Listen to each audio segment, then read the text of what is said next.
My name's Dave DeBow, founder of MoneyPartnerFormula.com, and this show is built for everyday real estate investors who are actively doing deals and looking to scale using other people's money. So if you're an active real estate investor and you want to get featured on this show to talk about your own real estate and capital raising experiences, then just go to daveinterviewsyou.com. Now let's get rolling with this episode, and remember to subscribe for daily interview content. All right, guys, welcome to Property Profits Podcast. I'm your host, Bryce Kaminsky, filling in for Dave Duveau. And have you ever wondered how to maintain a thriving team culture while skyrocketing your real estate business to seven figures? Well, today, my guest, I'm going to take a shot at it. Tarah Fernandes. Hey, I haven't seen it spelled that way. Tarah Fernandes from Bumblebee Properties is here to share her secrets and insights. Tarah, welcome to the show. It's fantastic to have you here. Yeah, it's great to be here. Thank you for having me. Yeah, so let's start right at the beginning. Can you tell us a little bit about your journey in real estate, starting with just those two rentals in 2019 and then hitting that seven figures in revenue within the first 14 months of your wholesaling journey?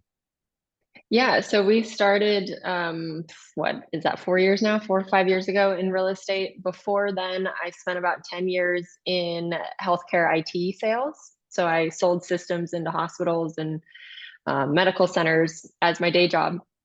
And my husband and I, we would travel a lot for work, just all the time, all over the country. And it got to be a lot of travel. And it wasn't the fun kind of travel. It was, airports, hotels, hospitals, which are not the most exciting thing to be in. Yeah. And so I kind of went into like a thought process of, okay, there's got to be something better out there, right? Like, I don't want to be having to travel like this for work my entire life. So Yeah. we were trying to kind of think of different things on what to do, and real estate popped up. And I've always been interested in real estate. It's just like you don't really know where to start. And so, like most of us, I wandered on to Bigger Pockets and kind of just absorbed as much as I could about where do you start in real estate? What do you do? What does it entail? And my thought process was, well, if I can pick up a couple of rentals every year, two rentals a year, in a couple of years, maybe I'll have enough passive income to where I don't have to travel for work. Maybe I can do, I can get a side job working from home, and then I'll have enough rentals to generate some passive income to where I don't have to travel. And so that's really where it started, was let me pick up one or two rentals so that way I didn't have to travel so much for work. And then we kind of figured out buying rentals, especially in Texas, to cash flow and find deals is really hard, hard. So we kind of struggled there for a little bit. In 2019, we had two, but every deal we could find on market, it wouldn't cash flow. It didn't make sense. So we were like, why this isn't making sense. It's supposed to be easier. And so we kind of went into, we read a whole bunch of books, Bigger Pockets, and we found a mastermind, and we figured out that we could find off-market deals, so direct to seller deals. And so that's kind of where it took off, was being able to market to these off-market people who had some sort of motivation to sell their house. And we got traction in that. And we were able to, once we started marketing to those sellers, the first 14 months, we scaled pretty quickly to hit seven figures in wholesale revenue. And that kind of took off from there. We've scaled now to a team of, we've got 14 guys on our team. We do wholesales, hotels, flips, and buy and holds, mainly in the single family space. We do have some commercial storage units, light industrial kind of thing. And this year's goal, so we went from starting in 2020, the end of 2020 was our first kind of marketing drop. And now this year, our goal is to do 365 contracts, which equates to about 280 deals or transactions closed. So that's kind of the evolution from my day job in healthcare, selling healthcare systems into hospitals, to where we're at now, where we've got a team, and really driving that team into bigger growth. And so is that all in the Texas DFW area, or are you a national wholesaling now? Nope, we're strictly in DFW. DFW is a massive metroplex, Yeah. so there's enough meat on the bone to stay in one market. And I find it. I know there's a lot of operators out there that do things virtually, or they go nationally. Yeah. And with real estate, the beautiful thing about it is there's so many different ways to make a lot of money in real estate. Yeah. We've figured that, there's enough in this one area to really just get after DFW. So So we've that would, stayed in it. are you finding, I guess the big question I'm sure a lot of people are having is who's buying these things from you? Because it's one thing to collect contracts, it's another thing to disposition the contract. So is the team 14 people gathering contracts, or is it 7 and 7? Like without tipping the hat and the secrets that give you the success, because you want your edge, how many people are finding, how many people are getting rid of the things? Sure. And you're totally right. The acquisition side of the business is totally different from the disposition side of the business, right? They're two Yeah. different beasts. We have right now, we've got 6 guys on our acquisition side. So they're finding the motivated sellers, they're getting the contract, and then they pass it over to, right now we've got 2 dispo reps who Yeah. are in charge of finding the buyers. We've got a transaction coordinator who helps the whole, title process. And so it's really very heavy on the acquisition side, because I think the hardest part of real estate is finding a good deal. Yeah. If you can find a good deal, buyers will come. There are Well, it's so many buyers. interesting you say finding it, but it's, if people do the work, like the actual work I've found, because that's one thing that I deal in a lot, is the acquisition side. Like that's my bread and butter. And it's not hard to find it, but you must be consistent. You must pay to play. This isn't a free game. You have to like show up and you have to make those calls and do those things. It's not easy, but it can be simple. Do you find that what do you find to be the most challenging part of keeping that pipeline going? I think you nailed it on the head. The consistency piece of it, I think that's so it's just underrated, where people think, oh, I'll just, have a VA scrape this list and start cold calling, and then they don't get anyone on the phone, or maybe they get one person on the phone and they were kind of interested in selling, but not really. And so they're like, oh, okay, I'm done with this. This doesn't work. And it's like, Mhm. well, it is a sales process. It is very simple, but it's not easy, because you're reaching out to sometimes the same sellers over the course of years in order Mhm. to close the deal. And I just don't think people have the patience anymore. They just kind of think that, okay, they'll do some marketing and then a house will miraculously drop in their lap. It And we do. happens. It Yeah, it happens. happens. It happens. And we get, our acquisition managers love that when it happens, but it's Yeah, lay down most, just walks in and says, "Take my house." Like, cool. yeah, I'm over it. Can you close in 3 weeks? I'll give it to you for $50,000. Sure. Yeah, right. And that's But probably only 10 or 20% of the business in the grand scheme of things. So one question that comes to mind is like 7 figures in wholesaling. Cool. You could have stopped halfway. You could have stopped a quarter of the way and said, like, that's good enough. So what drives you to continue to raise the ceiling on that stream of income? Because a lot of individual wholesalers would just be like, okay, I got my 200K this year, I'm going on vacation or something. Like, what keeps you motivated to push that button and keep it going? Is it the sales background that, because hospital sales and medical sales, that's a grind. That's been a grind since the 80s. It's still a grind today. And you have to be a particular type of person to even be in that, because it is probably a lot of the same things: getting rejected, follow up, follow up, follow up. Maybe there's a sale, maybe never, but you follow up, follow up, follow up. So how do you stay motivated to push that envelope to that 7-figure in that growth? I think it's just been an evolution. For us, originally it was, I just want out. I just want a little bit of passive income, right, to supplement my day job.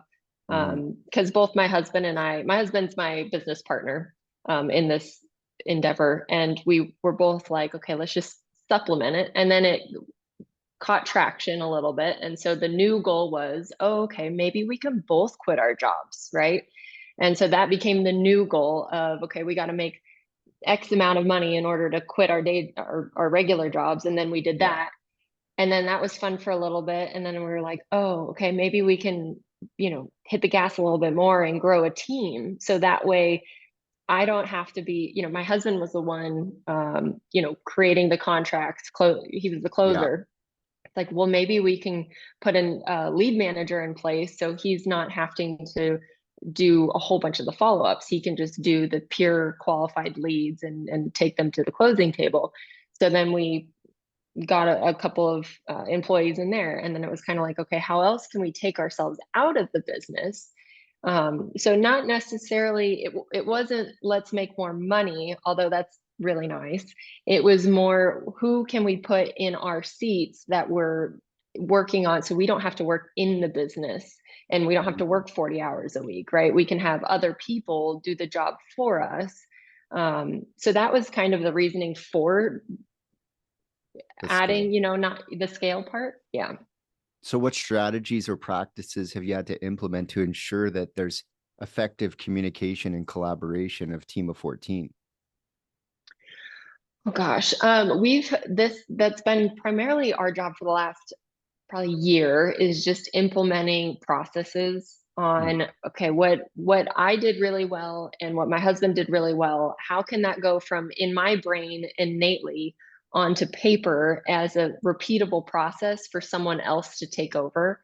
And so that whole process of documenting what works, documenting what doesn't work and what to do, and the tools that are necessary for somebody else to take it. That's been kind of top of mind the last year or so, in order to build out this team. And then, of course, you put someone in place and they do it or something breaks. And so you got to go back and rework the process. And I think that's just a natural kind of way Mm-hmm. of building a business, of getting something that's out of my head onto paper so somebody else can repeat it. Yeah, Um, SOP, and make sure that, when you find a gap, plug the gap and keep tightening those up. So are there any specific tools or technologies that have been instrumental in streamlining that process for facilitating that sort of team growth? Yeah, we've got a handful of tools that we use that are critical. We use a CRM called Resimply. It's a real estate specific CRM, and so our sales team and TC and everyone pretty much lives and breathes Yeah, in it lives in Resimply. there. Yeah. Yeah, which has been really nice. We use a tool called Call Porter. They're a live answering call service, so they help answer, our phones when sellers call in at 10 o'clock at night or on Sundays or whenever our lead managers can't physically be on the phone, because they need a break too.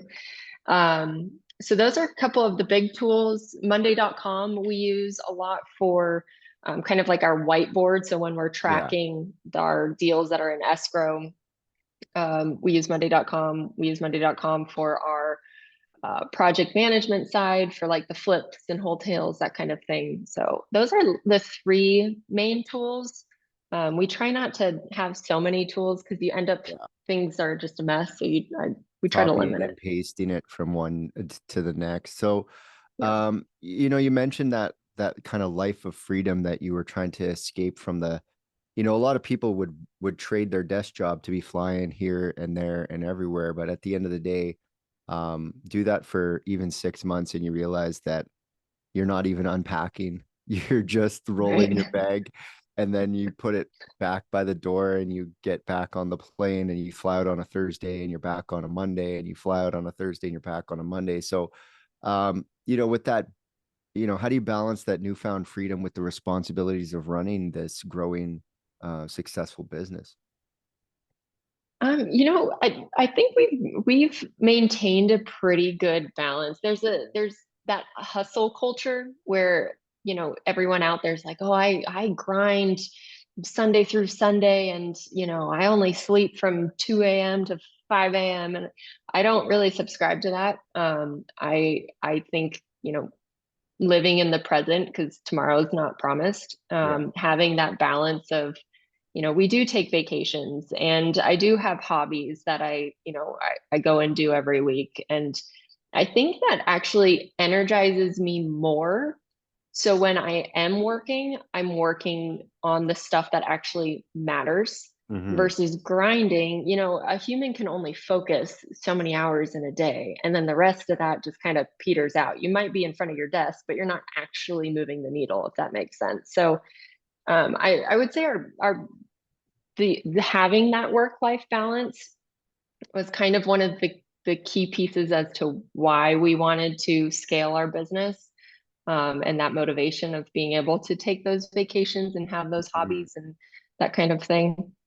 So. Yeah, I find that when you turn your brain off of your business and you do something like maybe you do a paint night or maybe you go to the gym or whatever, your brain is actually subconsciously solving problems. You get back to your desk and you're like, aha, or you're on the treadmill and you're like, aha, and your brain solves it in the background. I can remember in university, computer science can be really challenging in like the problem solving. So you'd hit a wall and I'd just get up from my desk and be like, far enough, I'll let the subconscious process where I'm at and where I'm going. And then I'd come back in a few hours and I'd have new ideas without actually thinking about it. There's like an underlying thing. But if you just sit there and stare at the screen, you're not going to get any farther than where you were before. So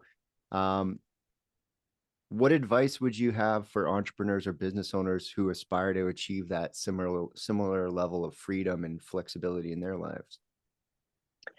I would say build it in your calendar. I am a calendar nut.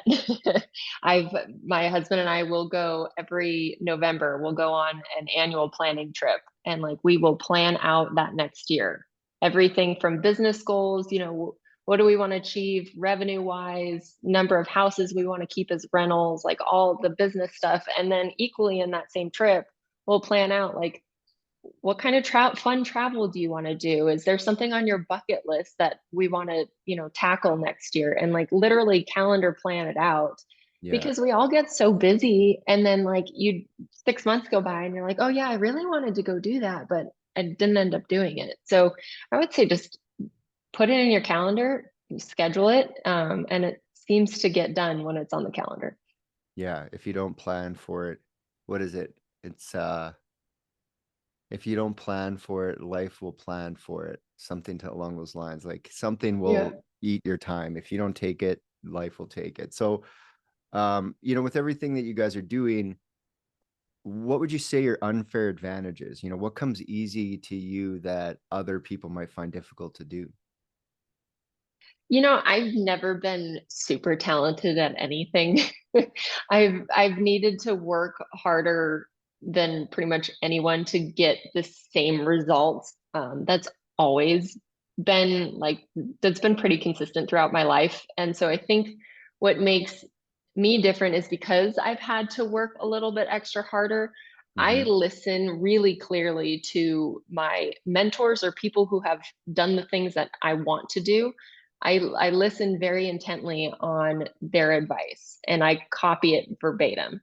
And I think that's really, it's super simple, but it's really easy to forget. Like someone will, a mentor or whoever you look up to on, whoever you want to copy. All the time. All Yeah, the time. I'd be they'll list a training couple. people. I would train people in real estate and I'd give them the answers on a Monday and I'd have another call with them next Monday and be like, how did it go? And they're like, well, I did it my own way. And it's like, are you putting chocolate chips in the meatloaf again? Like just follow the recipe and you'll get the result. If you start messing with the recipe, all bets are off. And I think Yeah. what you've really nailed there is that your ability to be coachable and implement exactly the strategy is actually getting you more results than those people who are like, I know better than the person I'm listening to. I'm going to do it my way first. And then they fail, and then they're open to doing it the right way or the mentor's way, and that cost them a week. So you're actually collapsing timeframes by just saying, okay, implement, okay, implement. So that, yeah, that's an unfair advantage. A lot of people have too much ego to be to listen the first time. So what sort of goals do you have for the future, and how does other people's money play into the scaling of the buy and hold side and the escrow money and things like that? Because yes, it's a 7-figure wholesaling business, but that's a cash flow. That must be a, the cash flow statement probably is bouncing like this when you're out, when you're laid out, and when you're cashing in, and when you're laid out and cashing in. So how does funding partners play into your business right now? Yeah, it plays a big role. And we are actively, we've got a roster full of private money lenders, and we're always looking for more private money lenders. Our goal for this year is 280 closed deals. Of that, 56 of them are wholesales, and 24 of those are flips, and 24 of those are buy and hold rentals. And so if you add that up, it's I can't do public math, but 90 something. You're taking in the flips, doing them, you're moving some wholesales, and you're keeping some rentals for your portfolio. Correct. And so all of those, yeah, there's all of money that needs, recycling. Yeah, in the exactly. flip, you're recycling some, but the buy and hold money is typically parked. So you're gonna have to continue to bring in new partners. So how do you find, that must be challenging having, because a lot of people, they're either like, I'm a flipper, I'm a buy and hold person, I'm a wholesaler and I don't really need your money, or whatever they think. Um, how do you have that conversation with your money partners or prospective money partners when it's not so linear in how you use the capital that's coming your way? It's really just a conversation with them. And I typically, once I've established a relationship with a private money lender, like I tell them all of our exit strategies. But then once I actually have a deal on the board that I present to them, it's typically one exit strategy that we're aiming for. We obviously have backups, right? If a flip doesn't work out, then we'll have to refinance and put it into a rental or something like that. But it's typically a conversation of, hey, there's 123 Main Street. We plan on flipping it. Here are the numbers. Are you interested in partnering for this one, kind of thing. So I think it's really just a conversation with them and seeing what they're comfortable. Some of our lenders are only strictly comfortable doing rentals versus flips, which is fine. I'm only going to present them with the deals that we decide to keep as rentals. So I think it's more just having a conversation on what they're comfortable with and what we're going to do with them. And one thing I would imagine, with all the deal flow, investors must be coming to you and saying, can I get a piece of that that action? Because deal flow is kind of, I always say, he who controls the deal controls the game, or she who controls the deal controls the game.